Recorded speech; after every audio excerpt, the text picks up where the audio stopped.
제가 사는 동네에는 제너럴 더글러스 맥아서 하이스쿨이라는 고등학교가 있습니다. 이 학교의 이름은 우리가 잘 알고 있는 메가드 장군의 이름에서 왔습니다.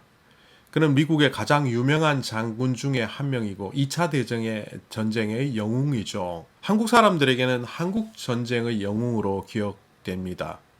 6.25 전쟁이 발발하고 유엔군이 들어왔을 때 그 유엔군 총사령관이 메가더 장군이었습니다. 전세가 너무나 기울어져 있을 때 그는 그의 주도로 인천 상륙작전을 시행했고 인천 상륙작전의 성공으로 전세를 뒤집었던 말 그대로 6.25 전쟁의 영웅입니다. 그런 그가 한참 전쟁 중이었던 1951년 4월 19일 미국 워싱턴 DC에서 양원 합동회의장에서 퇴역 장군으로 전무후무하게 국회에서 연설을 했습니다. 그는 이제 퇴역하며 자신을 노병이라고 지칭했습니다. 그의 나이가 70세였으니 노병이라고 할 만하지요. 근데 그의 연설 말미에 한 문구를 읊조렸는데 이 문구는 지금까지도 사람들에게 회자되고 있습니다. 여러분들도 다 알고 있는 All the soldiers never die. They just fade away. 노병은 죽지 않는다. 다만 사라질 뿐이다. 왜 그는 죽지 않고 사라진다고 했을까요? 그 의미를 조금 생각해 보았더니만 이 죽는 것과 사라지는 것은 다른 의미로 그는 표현한 것으로 보입니다. 죽으면 모든 것이 없어진다는 거죠. 그런데 사라진다는 이야기는 뭔가를 남기고 떠난다는 의미입니다. 그는 군인으로서 퇴역하지만 그러나 이전에 남겼던 그 업적들은 국가에 바치고 떠나겠다는 겁니다. 그가 가졌던 충성심, 전쟁의 승리, 그리고 미국의 위대함을 알렸던 여러 가지 일들은 남겨놓은 채 그는 군인의 자리를 떠나가겠다는 것이죠. 결국 그는 그의 평생의 수고를 통하여 52년의 군 생활을 통하여 다음 세대의 성공을 기약한다라는 의미에서 자신은 죽지 않고 사라진다라고 말한 것입니다. 노병하면 오늘 성경에 나오는 시므온과 안나도 노병이라고 말할 수 있습니다. 오늘 이 성경의 배경은 이러합니다. 베들레헴에서 아기 예수가 탄생된 이후 아기 예수와 함께 예수님의 가족은 예루살렘으로 오게 됩니다. 율법에 따라 희생제물을 드리기 위해서 예루살렘에 와서 성전을 방문하게 되는데 그때 성전에서 만났던 두 사람이 오늘 말씀에 나오는 시므온과 안나입니다. 이 두 사람은 연로한 사람들이었습니다. 나이가 시몬은 밝혀져 있지 않고 안나는 84세라고 밝혀져 있지만 어쨌든 이 두 사람은 다 아주 나이가 많은 사람임에 분명합니다. 나이가 밝혀진 안나부터 오늘 말씀에서 찾아보면 그에 대하여 누가복음 2장 36절에서 38절에 아주 자세하게 소개하고 있습니다. 읽어보겠습니다. 아셀 지파에 속하는 바누엘의 딸로 안나라는 예언자가 있었는데 나이가 많았다. 그는 처녀 시절을 끝내고 7해를 남편과 함께 살았고 과부가 되어서 84살이 되도록 성전을 떠나지 않고 밤낮으로 금식과 기도로 하나님을 섬겨왔다. 바로 이때에 그가 다가서서 하나님께 감사를 드리고 예루살렘의 구원을 기다리는 모든 사람에게 이 아기에 대하여 말하였다. 안나는 단순히 나이만 많은 사람이 아니었습니다. 젊은 시절 남편을 잃고 힘든 시간도 있었지만 그 남편을 떠난 이 힘든 시간을 오히려 경건의 기회로 삼았던 여인입니다. 그래서 성전을 떠나지 않고 밤낮으로 금식하며 기도로 하나님을 섬겨왔다라고 성경에 기록될 만큼 그는 경건하고 의로운 사람이었습니다. 그랬기에 주변의 모든 사람들은 그를 여예언자라고 불렀던 것으로 보입니다. 시므온이란 사람은 나이는 나오지 않지만 그 또한 마지막 때가 다 다가오고 있다라는 것을 말하고 있는 것을 통해 볼 때 그 또한 상당히 고령의 사람임을 알 수 있습니다. 그에 대해서도 누가복음 2장 25절 26절에서 자세하게 소개하고 있는데 읽어보겠습니다. 그런데 마침 예루살렘에 시므온이라는 사람이 있었는데 그 사람은 의롭고 경건한 사람이므로 이스라엘이 받을 위로를 기다리고 있었고 또 성령이 그에게 임하여 계셨다. 그는 주님께서 세우신 그리스도를 보기 전에는 죽지 아니할 것이라는 성령의 지시를 받은 사람이었다. 시므온 또한 단순히 나이만 많은 사람이 아니었습니다. 그 사람을 의롭고 경건한 사람이라 혹은 이스라엘이 받을 위로를 하나님으로부터 기다리고 있다. 또 성령이 그에게 임하여 계신다라는 표현을 통해서 소개하는 것처럼 그 또한 굉장히 훌륭한 사람임을 성경을 통해서 볼 수 있습니다. 저는 이 시므온과 안나의 소개를 보면 마치 구약 성경에 나오는 노아와 욥을 소개하는 장면과 비슷하다 생각이 됩니다. 창세기 6장 9절에서 노아를 이렇게 소개합니다. 노아는 의인이요 당대 완전한 자라 그는 하나님과 동행하였다.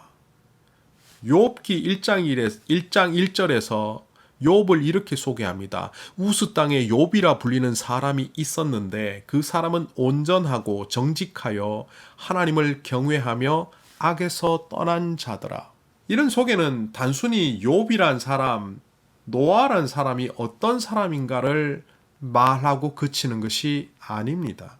악한 세상 속에 하나님의 구원의 통로를 열어갈 사람이 필요한데 노아 시대에는 그 사람이 바로 노아였다는 겁니다.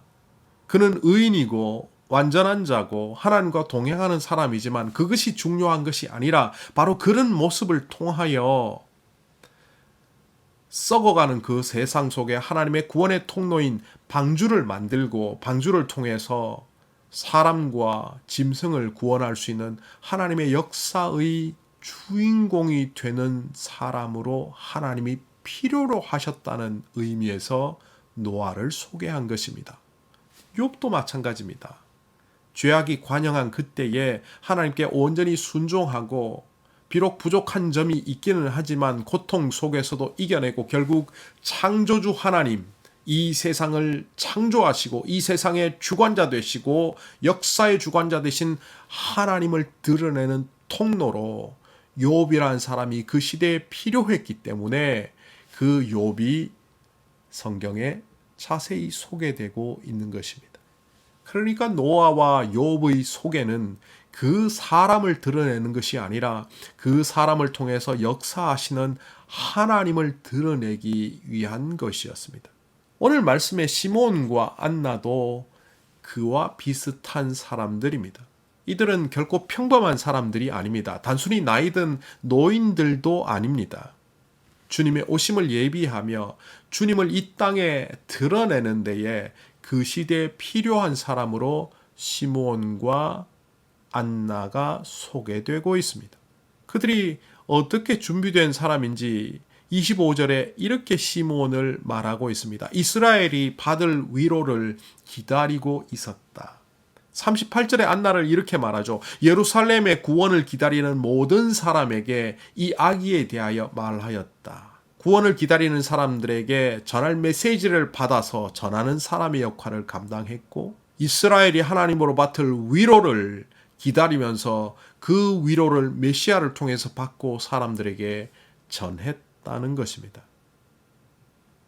시몬과 안나의 모습은 공통적으로 나타납니다. 그들의 모습은 의롭고 경건하고 하나님의 메시지를 세상에 전해야 된다는 바로 그것입니다.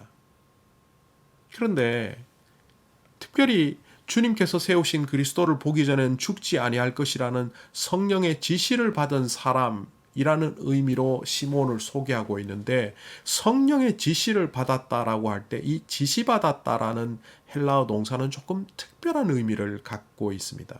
단순히 명령받았다, 지시받았다 이런 뜻보다 더 깊은 의미가 있다는 겁니다. 크레마티조라는 이 동사는 우리가 좀 일반적으로 쓰는 용어로 보면 신탁을 받았다라는 겁니다. 신화에 나타나는 이 신탁은 신이 무엇인가를 하기 위하여 한 사람을 지정하고 그 신의 능력, 신의 말씀, 신의 사명을 그에게 내려줌으로 그 시대에 신을 대행하여 신의 역사를 감당하는 사람이라는 의미에서 신탁받았다라고 말합니다. 이 크레마티조가 바로 그런 의미입니다. 아시다시피 헬라어는 그리스 사람들이 쓰는 언어입니다. 그리스 사람들이 그리스 신화를 통하여 자주 썼던 말이 신탁입니다. 이 크레마티조는 바로 성령의 택하심을 따라 사명을 받은 시몬과 안나를 보여주는 겁니다. 그들이 받은 신탁이 무엇입니까? 그리스도를 보는 것입니다. 여기서 본다는 얘기는 발견한다는 의미입니다. 누구나 다 볼 수 있는 것이 아니라 보더라도 못 알아보는 사람이 대부분인데, 시몬과 안나는 아기를 보고 바로 메시아임을, 그리스도임을, 하나님이 보내신 구원의 그리스도임을 알아보는 안목을 갖고 있었다는 겁니다. 바로 그런 안목을 통하여 시몬과 안나는 그 시대에 오신 아기 예수를 세상에 드러내며 선포하는 역할을 감당했습니다. 바로 그들이 갖고 있는 이 마음은 갑자기 오늘 아기 예수를 만났기 때문에 생긴 마음이 아닙니다. 84세가 이르도록 기도로 하나님과 동행했던 삶이 있었기 때문에, 성령이 그와 함께하며 하늘의 위로를 기다리며, 또한 성령의 신탁이 시몬에게 있었기 때문에 그들은 지금까지 기다려왔고 드디어 예수님을 발견한 겁니다. 이것을 다른 말로 신실함이다. 우리가 알아듣기 쉬운 말로 하면 믿음이다 라 말할 수 있지만, 이것을 다르게 표현하면 충성입니다. 맡은 바에게 구할 것은 충성이니라. 이 충성이란 말은 믿음이라, 신실함이라 번역해도 되는 동일한 단어입니다. 한자에서 이 충성이라고 말할 때 가운데 중자 밑에 마음심이라는 한자를 조합해서 충성할 충자라고 합니다. 표의 문자이다 보니까 뜻을 합쳐서 충성은 마음의 중심에 있는 것이다 이렇게 표현하기도 하지만, 어떤 해석하는 사람들은 이것을 상형 문자로 봅니다. 상형 문자란 어떤 사물의 모양을 글자로 바꾼 것인데, 한자어는 표의 문자이자 상형 문자이기도 합니다. 그러니까 이것을 모양 그대로 보면 심장을 의미하는 마음심에 화살이 꽂힌 모양이 충성할 충자다. 내 심장에 화살이 꽂혀서 죽어가는 시간이 몰려오는 그때에도 내가 갖고 있는 마음, 그 신실함, 그것이 바로 충성이라는 거죠. 죽음을 일보 직전에 바라보고 있는 안나와 시몬이 예전부터 지금까지 끝까지 유지하고 있는 그 마음, 그것이 충성이고, 그 충성으로 말미암아 결국 예수님을 알아본 것입니다. 메가드 장군 이야기를 좀 더 해볼까요? 1951년 4월 19일 상하원 합동회의에서 퇴임의 연설을 했던 그 자리는 영광의 자리가 아니었습니다. 당시 6.25 전쟁으로 인해서 미국의 대통령이었던 트루만 대통령과 전략 전술에 의견 일치를 보지 못했던 메가드 장군은 트루만 장군에 의하여 쫓겨나는 자리였습니다. 그 이후 조사까지 받는 수모를 겪게 되는데, 어쨌든 이 자리는 부끄러움의 자리입니다. 쫓겨나듯 버림받듯 나가는 자리였습니다. 특별히 그는 1937년 이미 퇴역한 군인입니다.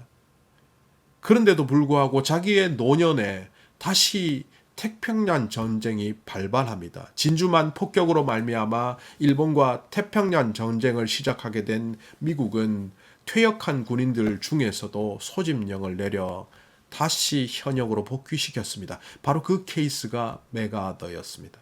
자기는 이미 은퇴한 노령의 군인인데도 불구하고 국가가 필요로 하니 전쟁터에 나가서 1941년부터 1951년까지 무려 10년 동안 태평양 전쟁으로 일본군을 항복시키고 일본의 주둔한 사령관으로 또 6.25 전쟁이 발발하니 유엔군 사령관으로 10년을 하루같이 충성을 다했던 그입니다. 그런데도 불구하고 그는 쫓겨나는 길에 서 있었습니다. 그 쫓겨나는 자리에서 그가 남긴 것이 무엇입니까? 나는 죽는 것이 아니라 단지 사라질 뿐, 내가 떠나는 이 자리에 충성, 국가를 위한 헌신 남아있다. 제가 여기에 해석을 더하면 이렇죠. 메가더 장군이 남긴 충성, 헌신, 국가의 다음 세대를 위한 준비는 다음 세대의 성공으로, 다음 세대의 희망으로 이어지기를 바란다는 의미에서 그는 나는 죽지 않고 사라진다고 하고 있지요. 그 치욕의 자리에서도 조차 충성을 논했던 그는 과연 훌륭한 군인이었습니다. 저는 메가드 장군을 생각하다 성경의 예레미야 선지자를 떠올렸습니다. 예레미야 선지자는 정말 훌륭한 선지자입니다. 그의 별명이 눈물의 선지자이죠. 왜 그렇습니까? 그는 사랑하는 조국을 위해서 예언하며 하나님의 말씀을 전했지만 그 예언의 내용은 참담한 것이었습니다. 예루살렘이 파괴되고 예루살렘이 멸망할 뿐더러 거기에 있는 백성들은 바벨론의 포로로 잡혀가 70년 동안 노예 생활을 한다는 그의 예언은, 그의 메시지는 백성들을 분노하게 했습니다. 그로 말미암아 그는 수많은 고초와 박해를 받았고 결국 고독과 고립의 시간을 보냈으며 비난과 공격과 감금 생활을 연이어서 할 수밖에 없었습니다. 그리고 그는 사라지듯 죽음으로 인생을 끝냈습니다. 이 예레미야의 충성, 과연 이것이 어떤 의미일까요? 세월이 지난 이후에 그 예레미야의 예언이 예레미야의 70년 포로 생활이 재해석되는 시기가 찾아옵니다.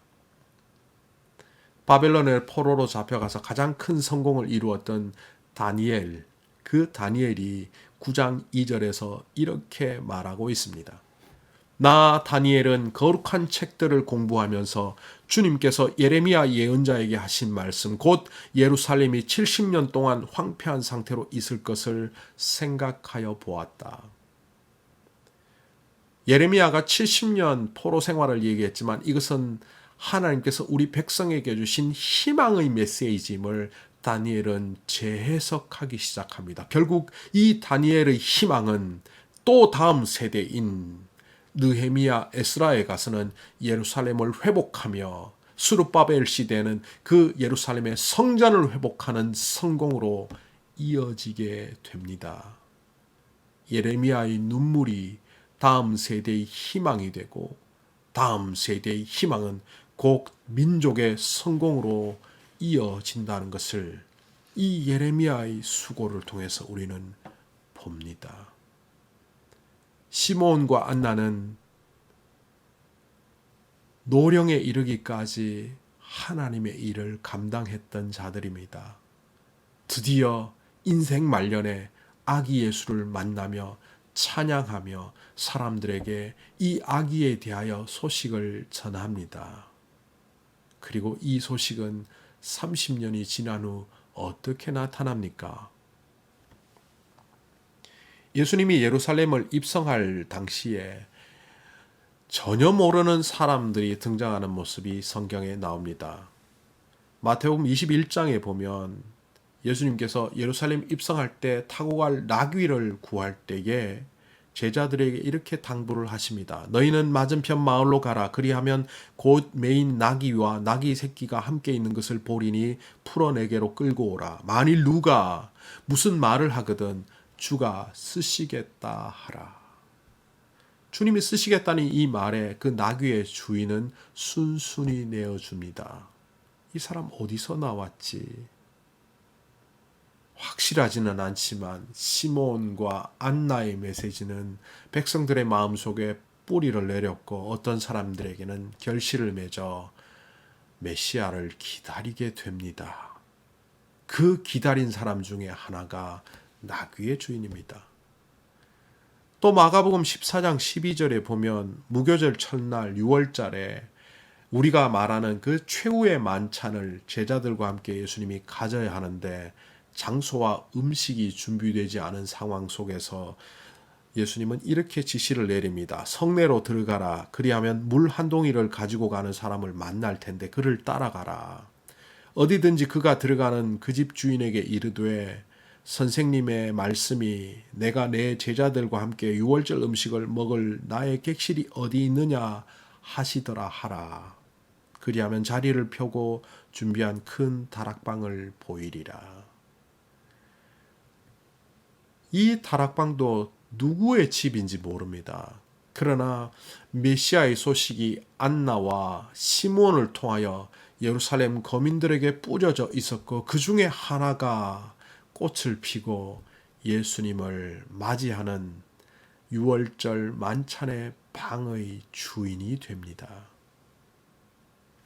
세상은 이렇게 수고하고 애쓰는 주님의 사람들을 통하여 준비되어지며 하나님의 섭리의 통로는 열리게 되어 있습니다.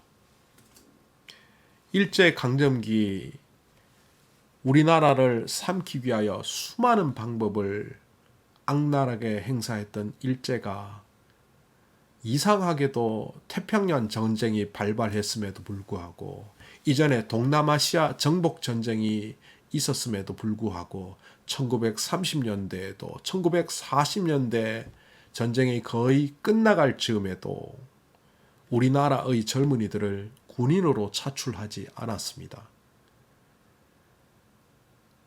국단지, 소단지까지 다 차출하고 쌀 한 톨까지 다 가져갔던 그들이지만 조선의 청년들을 군인으로 데려가지는 않았습니다. 왜 그랬을까요? 최근에 일본 학자의 연구에 의하면 그것이 주기철 목사와 옥중에서 순교한 옥중 성도들의 영향이라고 말합니다.